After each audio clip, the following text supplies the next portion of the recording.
Welcome to this video where we will be discussing the anatomy of a view in SwiftUI. In this video, we will cover the different components that make up a SwiftUI view, and how they work together to create the user interface. The body of a view is where the content and layout are defined. It is a required property for every view and returns a view or a group of views.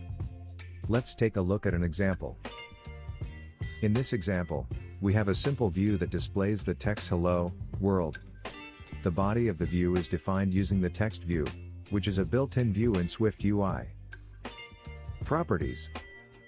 Views in SwiftUI have various properties that define their appearance and behavior, such as font, color, alignment, and padding. Let's take a look at an example.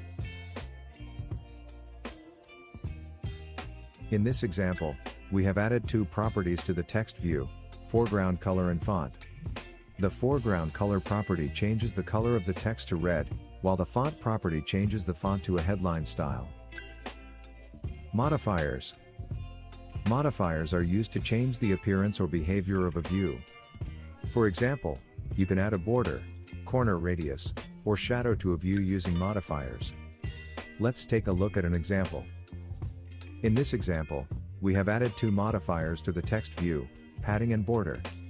The padding modifier adds some space around the text, while the border modifier adds a gray border around the text. State variables. State variables are used to store the current state of a view. When the state changes, the view is automatically updated. State variables are declared using the @state property wrapper. Let's take a look at an example. In this example, we have a button view that displays the current value of the count state variable. When the button is tapped, the count variable is incremented by 1, and the view is automatically updated with the new value. Binding variables.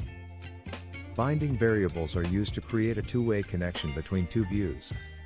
When the value of a binding variable changes, the corresponding view is updated, and vice versa. Let's take a look at an example. In this example, we have a text field view that is bound to the name state variable. As the user types in the text field, the value of the name variable is updated, and the text view is automatically updated with the new value. In conclusion, the anatomy of a view in SwiftUI is made up of various components that work together to create a dynamic and responsive user interface. We discussed the body of the view, which is where the content and layout are defined, and various properties and modifiers that can be used to change the appearance and behavior of a view. We also covered state and binding variables, which can be used to store the current state of a view and create a two-way connection between two views, respectively. With the use of these components, developers can create robust and flexible user interfaces that respond to user interaction and change over time.